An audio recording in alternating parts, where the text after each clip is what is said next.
Hello Manchester Academy, welcome back to the award-winning fiction programme. It's Thriller Week, and this week I'm reading extracts from Stephen King's The Shining. The bit I'm going to read today is where Danny, the boy in the picture, meets Hallahan, the cook from the Overlook Hotel where they live, and he finds out that he understands what The Shining means.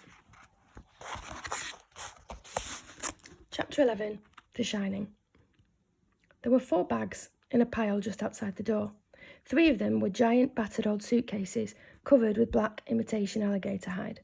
The last was an oversized zipper bag with a faded tartan skin. "Guess you can handle that one, can't you?" Hallahan asked him. He picked up 2 of the big cases in one hand and hoisted the other under his arm. "Sure," Danny said. He got a grip on it with both hands and followed the cook down the porch steps, trying manfully not to grunt and give away how heavy it was. A sharp and cutting fall wind had come up since they'd arrived. It whistled across the parking lot, making Danny wince, his eyes down to slits as he carried the zipper bag in front of him, bumping on his knees.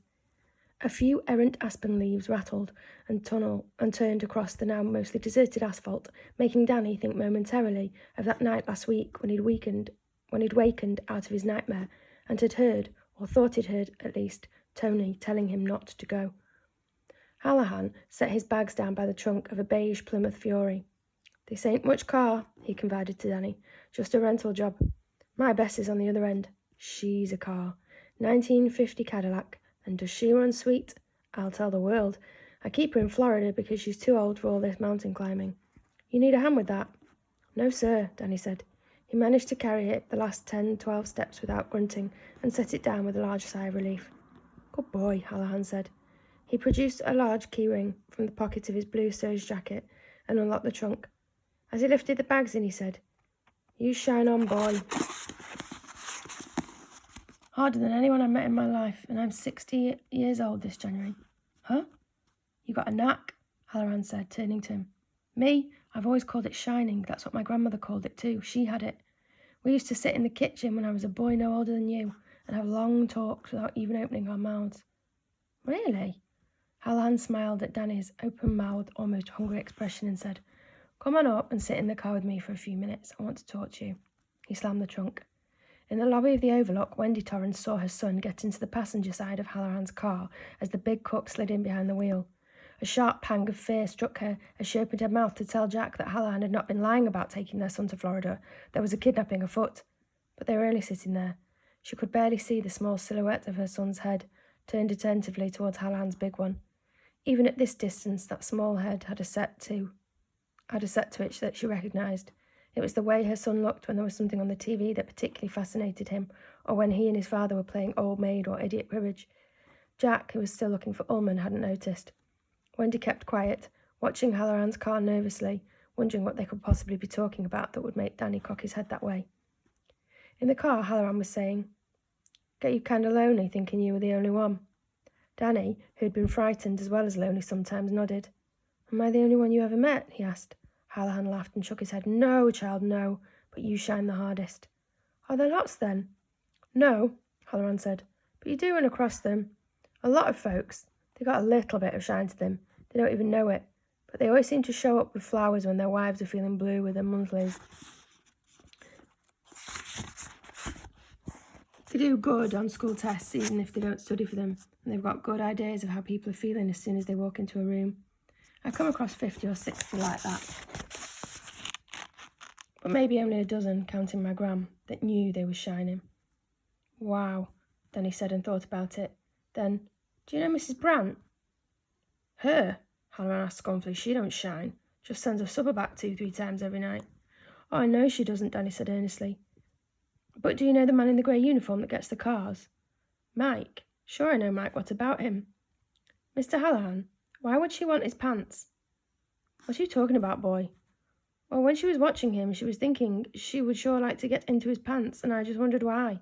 But he got no further. Hallahan had thrown his head back, and rich, dark laughter issued from his chest, rolling around in the car like cannon fire. The seat shook with the force of it. Danny smiled, puzzled, and at last the storm subsided by fits and starts. Hallahan produced a large silk handkerchief from his breast pocket like a white flag of surrender and wiped his streaming eyes. "Boy," he said, still snorting a little, "you are going to know everything there is to know about the human condition before you make 10. I don't know if to envy you or not. But Mrs. Brant, you never mind her, he said. And don't go asking your mum either, you'd only upset her. Dig what I'm saying? Yes, sir, Danny said. He dug it perfectly well. He'd upset his mother that way in the past. That Mrs. Brant is just a dirty old woman with an itch. That's all you have to know. He looked at Danny speculatively. How hard can you hit, Doc? Huh? Give me a blast. Think at me. I want to know if you've got as much as I think you do. What do you want me to think? Anything. Just think it hard. Okay, Danny said. He considered it for a moment, then gathered his concentration and flung it out at Hallahan. He'd never done anything precisely like this before, and at the last instant some instinctive part of him rose up and blunted some of the thought's raw force. He didn't want to hurt Mr. Hallahan. Still, the thought arrowed out of him with a force he'd never would have believed. It went like a Nolan Ryan fastball with a little extra on it. Gee, I hope I don't hurt him. And the thought was, Hi, Dick. Hallahan winced and jerked backward on the seat. His teeth came together with a hard click, drawing blood from his lower lip in a thin trickle. His hands flew up involuntarily from his lap to the level of his chest and settled back again. For a moment his eyelids fluttered limply with no conscious control, and Danny was frightened. Mr. Hallahan, Dick, are you okay? I don't know, Hallahan said and laughed weakly. I honest to God don't. My God, boy, you're a pistol. I'm sorry, Danny said, more alarmed. Should I get my daddy? I'll run and get him. No, here I come. I'm okay, Danny. You just sit right there. I feel a little scrambled, that's all. I didn't go as hard as I could, Danny confessed. I was scared too at the last minute. Probably my good luck you did. My brains would be leaking out my ears. He saw the alarm on Danny's face and smiled. No harm done. What did it feel like to you? Like I was Nolan Ryan throwing a fast ball, he replied promptly. You like baseball, do you? Hallahan was rubbing his temples gingerly. Daddy and me like the Angels, Danny said.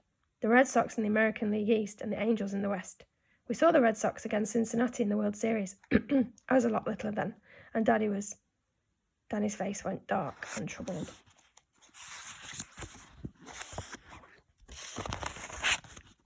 With what, Dan? I forget, Danny said. He started to put his thumb in his mouth to suck it, but that was a baby trick. He put his hand back in his lap. Can you tell what your mum and dad are thinking, Danny? Hallahan was watching him closely. Most times, if I want to, but usually I don't try. Why not? Well, he paused a moment, troubled.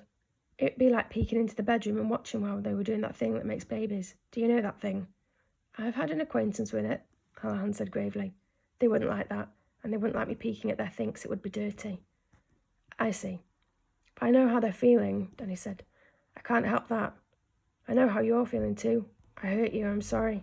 It's just a headache. I've had hangovers that were worse. Can you read other people, Danny? I can't read yet at all, Danny said, except a few words. But Daddy's going to teach me this winter. My daddy used to teach reading and writing in a big school. Mostly writing, but he knows reading too. I mean, can you tell what anybody is thinking? Danny thought about it. I can if it's loud, he said finally, like Mrs. Brant and the pants. Or like once, when me and Mummy were in this big store to get me some shoes, there was this big kid looking at radios, and he was thinking about taking one without buying it. Then he'd think, what if I got caught? Then he'd think, I really want it. Then he'd think about getting caught again. He was making himself sick about it, and he was making me sick. Mummy was talking to the man who sells the shoes, so I went over and said, Kid, don't take that radio, go away. And he got really scared. He went away fast. Hallahan was grinning broadly. I bet he did. Can you do anything else, Danny? Is it only thoughts and feelings? Or is there more? Okay, come back tomorrow and find out.